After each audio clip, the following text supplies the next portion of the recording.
Hi everybody, my name is Joey Fight. Welcome to the Phys Ed Show.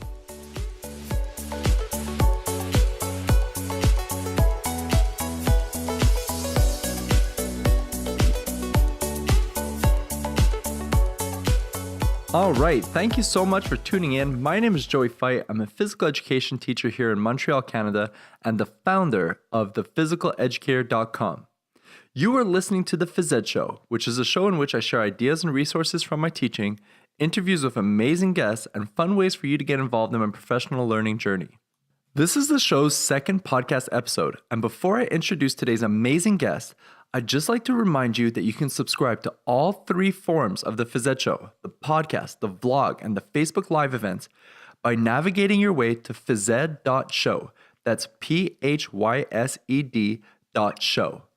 I have a couple episodes out already and the feedback has been really good, so I'm excited to have a lot more content lined up for production over the next couple of months.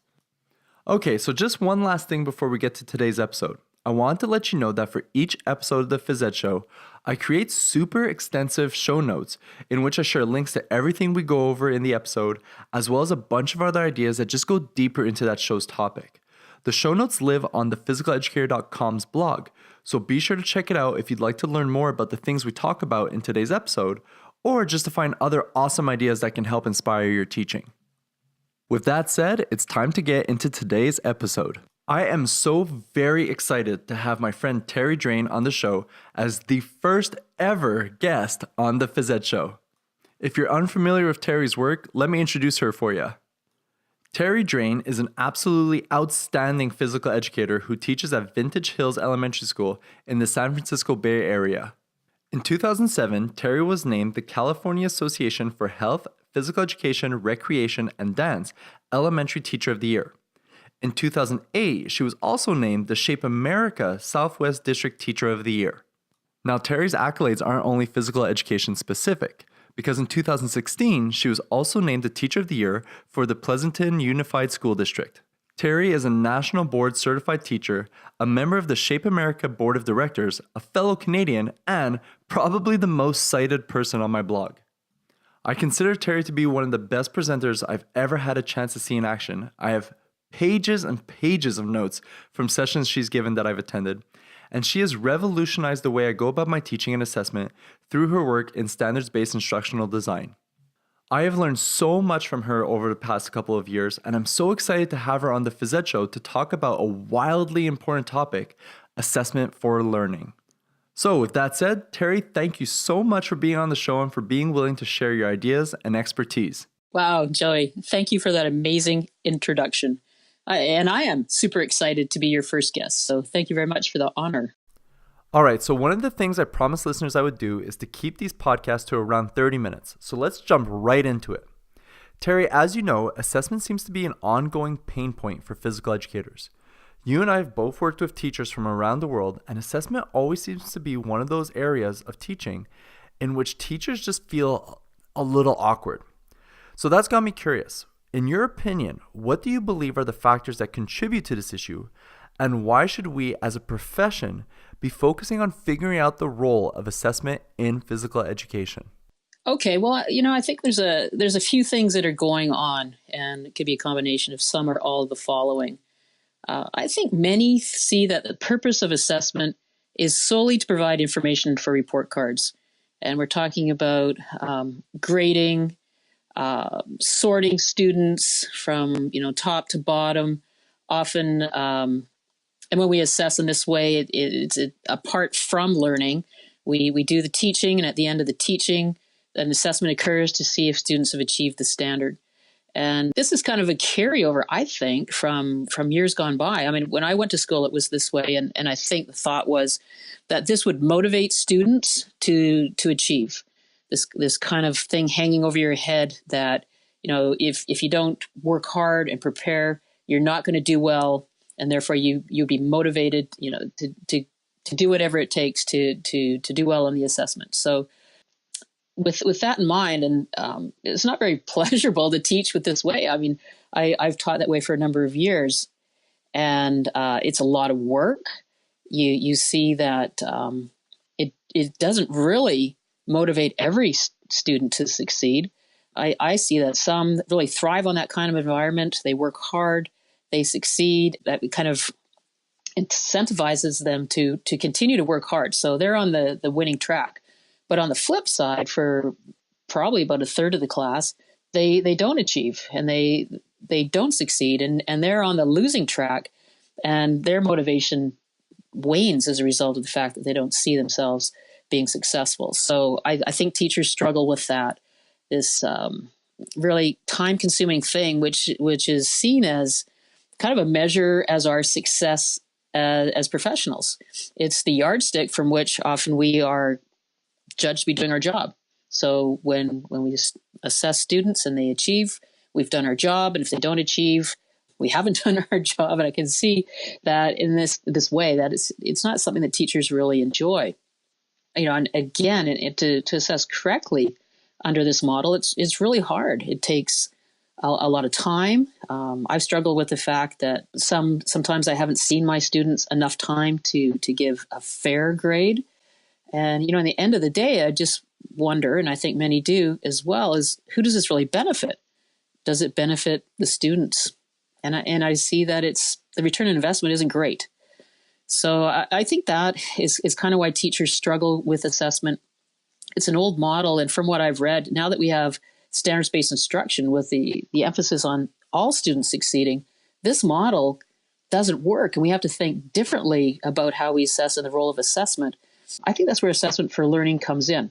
So Terri, you mentioned assessment for learning, and that's an educational term that we see getting thrown around a lot. That said, I feel like a lot of teachers still aren't sure what it means exactly. Would you mind just taking a second to explain the difference between assessment of learning and assessment for learning? So I really started to understand assessment as a result of an article one of my principals gave me to read by Rick Stiggins. And Rick Stiggins is all about assessment for learning. And the definition of that is any activity that provides feedback to the learner about the progress towards the learning goal. In other words, according to Stiggins, it's continuous, ongoing descriptive feedback to the learner and the teacher about the student's progress towards the learning goal. And the goal of assessment for learning is to motivate students and build their confidence in their ability to learn. Stiggins thinks that, students are constantly thinking about, can I learn this? And is the learning that they're being asked to do worth the energy they'll have to expend to attain it? And is it all worth the risk that they might fail? So if they can be provided with consistent or continuous ongoing feedback that is helping them to see that they're making progress towards the learning goal, they're going to maintain their motivation to continue to try to learn. So that is assessment for learning. It's a part of the learning process and not apart from. And on the flip side, assessment of learning, that happens at the end of learning, and it's more formal. And that's to see if the students achieve the standard. Another difference between the two is who uses the results of the assessment, where assessment for learning is for the students and the teachers. Assessment of learning, well, that really tells others about how the student is doing. Another way to look at it is assessment of learning is more summative. And it has no impact on learning because the learning's finished. So basically, if I just summarize that, assessment for learning is that formative assessment that provides the learner with ongoing descriptive feedback that will allow the student and the teacher to just make better decisions in regards to how to close the gap between where they're at in their learning and where they're going. So now that we know that, Terri, I'm wondering, could you provide us some examples of what assessment for learning looks like in physical education? Maybe some examples from your own teaching or lessons that you've observed. Sure. Well, in any context, what you're going to see when you use assessment for learning is that it starts with students have a clear vision of the learning goal, and that's put into kid-friendly language for them. And that's the time where you would use your what, why, and how. What are we learning? Why are we learning it? And how will you know you've learned? That's sharing the criteria for success with students. And at that point, you share with students examples of what good work looks like. When instruction starts, students have multiple opportunities to get feedback about their progress, and that assessment is part of learning. It's embedded into instruction. And a key feature of this is self and peer assessment. And at the end of the learning, then students reflect on how they did. So to give a very, very specific example, it could go with some learning my students do each year on the overhand throw. So we would start with, what are we learning? Well, we're learning to throw overhand. Why? Because there's many, many activities that you'll be able to participate in when you know how to throw overhand. And how will you know you've learned? Well, I break down the overhand throw into 4 components. Basically, students stand sideways to the target. They bend their back arm into a 90-degree position. They step with their front foot, throw, and follow through to their opposite thigh. And I use the cues TL, step, and tickle. So they tickle their opposite thigh. So on day 1, students get the what, why, and how. And I break down the learning into 2 parts. To be successful on day 1, all they need to do is to be able to demonstrate the T and the L. And it starts off with students getting feedback on their progress towards that learning goal, where they work with partners. They throw back and forth a little bit. But then I have one partner become the coach. They watch, and I ask them, well, watch your partner. If they start in the T position, give them a point. And if they do that, they hold up a finger. After a little bit, watch them some more. If they do the T and the L, they get 2 points. So it's a very simple strategy, but the thrower now is trying very hard to win those points. So that is an example of an assessment tool that I would use that embeds assessment into instruction. Some others I'd use in the learning sequence. There's one I call Clay and Artist, where again, they're working in partners, and one student is the clay and the other is the artist that is going to sculpt their partner into the position of the T, the L, the step, or the tickle. So they go back and forth that a few times. And then another example would be with the old favorite, Clean the Backyard, where I set up a little volleyball net and about 1 billion yarn balls. If you just put the students in this situation and play the game, their technique quickly goes out the window. So how I use assessment for learning in this is their partners, they're going to take turns playing. One partner's on the sideline giving finger points to their throwing partner every time they do a throw over the net with correct technique. So again, another example how this throwing student is getting feedback about their progress towards the learning goal. Some other assessment tools that I might use with different content. One that I like is when we play tag. When students come over to the side, they must demonstrate to a judge that they can perform a skill. So an example might be perfect push-up tag. Judges are over at the side. Student gets tagged. They come over and must try to execute a correct push-up. And they've got 3 tries to do it. And each time they get feedback as to how they're doing. Let's see, another example at the end of lesson would be a reflection using 4, 3, 2, 1. How do you think you did today? Are you a wow, got it, getting there, or I can't do this yet? Students could either hold up 4, 3, 2, or 1 fingers, or I could possibly even use clickers to collect that data. So there's a few examples of some of the assessment tools I use that are considered assessment for learning. Terri, it sounds like your students are reflecting a lot in your lessons, and I love it. You just shared a ton of examples of self-assessment and peer assessment systems, and I really appreciate the fact that you're not just focusing on collecting data on your students' progress. Don't get me wrong, I think that it's so important that we make sure that we're collecting evidence of our students' learning in our lessons, but I feel like we sometimes get too caught up in that whole data game. Would you mind sharing your thoughts on the importance of student reflection in physical education and maybe talk a little bit about its role in learning? Yeah, I think it's extremely important, and I think it should be the primary reason why assessment is in your lessons. And I think the ultimate goal is to get students to the point where they can generate their own feedback and set their own goals for learning. We're trying to get them to be responsible learners. So I think it's super important. I can't remember the source, but I came upon one time the notion that 80% of your assessment should be assessment for learning. And no, I don't record it all. One thing I like to do is to see, I challenge myself, how many times within a lesson can I embed a learning activity that students are getting feedback? And I think my record is 5 times. So if anybody wants to take on that challenge to see if you can do more than that, I'd love to hear about it.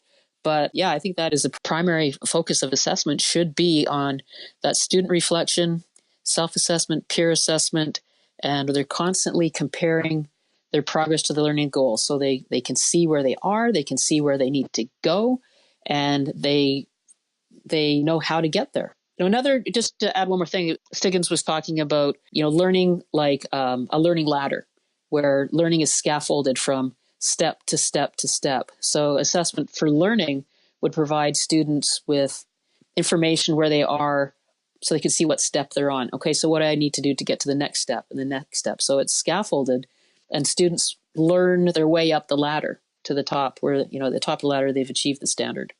I think it's so important that we use a variety of tools and systems to increase the amount of feedback loops that are happening in our lessons. Like you said, students need that information in order to understand how to close that gap in between where they are at in their learning and where they're trying to go. I'm glad you brought up the stairs concept because I love Stiggins' idea of sharing stars and stairs with your students. Stars being feedback that informs students on what they have done well, and stairs being what the student needs to focus on next. Anyway, all of this is so much more important than the idea that assessment is just for gathering data for grades. I agree. I think we do, we use that as the one only indicator of whether or not we're doing our job and what our job is. And we spend so much time and energy on it that we're sacrificing other really important things with our students, such as building relationships and the social emotional piece. And the learning, because if the learning isn't happening, we're so worried about assessing, but what are we assessing when we haven't really focused on the learning? That's so true. Okay, Terri, so for any teachers who are listening and who are starting to realize just how important assessment for learning is, what would be the next steps you'd recommend that they take or resources that they check out in order to help them make assessment for learning a part of their teaching practice? Well, I think the good starting point is understanding standards-based instructional design, where you've got to unpack the standard and identify what it looks like when the students have achieved the standard. What's your evidence of learning? And once you've determined that, then what you're trying to do is come up with learning activities or assessment tools that address those very specific pieces of content and things that students have to know and do to achieve the standard. So, you really need to know where you're going before you can start thinking about how you're going to assess it. What else? I think teachers need to not worry so much. I know assessment causes a lot of anxiety, and I think something else that was very liberating for me is when I realized that it wasn't my fault that I didn't feel comfortable with an assessment, because the professional development had not been provided to me. My district has provided almost no professional development, probably no professional development on assessment. And I think that's the case for most people. We haven't had an opportunity to learn. And going back to Stiggins and some of the others, that, even though the research says that assessment for learning has a profound impact on student achievement, a massive impact on student achievement, that still our teacher training programs and our leadership programs, teacher leadership programs, are not including this in their training. So people still do not have the knowledge they need to implement this as teachers. So, which is kind of crazy when you think about, well, how we're so focused on student learning, and yet we're just overlooking this one intervention, which is known to be so effective. So what I'm trying to say is teachers need to cut themselves some slack, because it's not our fault that we don't know how to do this. So take a deep breath and then just start taking little baby steps to think of ways to incorporate learning activities within your instruction that provides feedback to the learner. So space and grace for yourself and your colleagues. Take time to learn the skills and start building your own repertoire of assessment tools. And I think once you start focusing on, well, how am I going to get information back to the learner, then sometimes without even thinking of it, you've created your own assessment tool. Something like that happened to me when I was teaching striking upwards with my third graders. And I just thought, well, and I think you were at one of my workshops at APEW where I did this. Students would have to strike the ball once, and if they're successful, because they're striking it up in the air, they take a step forward. Then if you can strike it 2 times, then they're going to take another step forward. And if they can make it all the way to 10 times, they get to scream Yahoo and start again. And that's just something, I don't know if it's a great tool, but they certainly are motivated to do better and better each time. And a lot of assessment tools you can use with different kind of content. So once you've got your structure, such as the tag game, you can use that with many different skills, even concepts. If I was to share some other resources, Shirley Clark is one of my favorites. And just a little backstory on that I don't know how many years, 10 or so years ago, when I was trying to figure out what assessment for learning would look like in physical education, there wasn't resources, and I don't know that there still are a lot of books that I could go to. But she is an educator from the UK who's created this series of books on what to do in the classroom, and very simple. And I was able to get several structures from her that were easily incorporated into physical education, such as talking partners or success and improvement feedback, and so on. So if someone's looking for a good resource or some books they could buy, I would point them in that direction as well. All right, Terri, it's just about time for us to start wrapping up. Just before we do, could you just share any online resources, social profiles, or any conferences that you'll be speaking at? I'm thinking a lot of teachers who have been listening in are going to want to learn a lot more from you. Okay, I have a website called beyondkickball.com. And that website, I often post handouts and supporting materials for presentations I've done, so beyondkickball.com. And teachers could also follow me on Twitter. My Twitter handle is @TerriDR99, TerriDR99. Apart from that, I am presenting at some upcoming conferences. I'll be presenting at our CAFERD conference in Oakland in February, at Shape Nashville as part of Artie Kamiya's Phys Ed Talks presentation. I'll be there doing a piece there, and also at the elementary PE workshop at San Luis Obispo in the summer. Perfect. Terri, once again, thank you so much for taking the time to be on the Phys Ed Show. Thank you for always helping me be a better teacher, and thank you for everything you continue to do for physical education everywhere. Oh, it's my pleasure, Joey, and thank you again for inviting me to be on your show. Okay, so that's it for this podcast episode of the Phys Ed Show. I hope you enjoyed this episode and that you came away with at least a couple takeaways for your teaching. If you want to continue to learn more about assessment for learning, be sure to check out the show notes on thephysicaleducator.com's blog. I've added links to everything that Terri mentioned in this podcast, along with a ton of additional resources to help you make assessment for learning a part of your teaching. That said, I have one last thing to ask of you before I say goodbye. If you could take the time to leave this podcast a 5-star review in iTunes, that would be wildly appreciated. 5-star reviews go a long way in helping people discover the podcast, which leads to more downloads, which leads to even more awesome guests. Sound good? All right, well, that's it from me. Once again, my name is Joey Fight from thephysicaleducator.com. Thanks so much for listening, and happy teaching.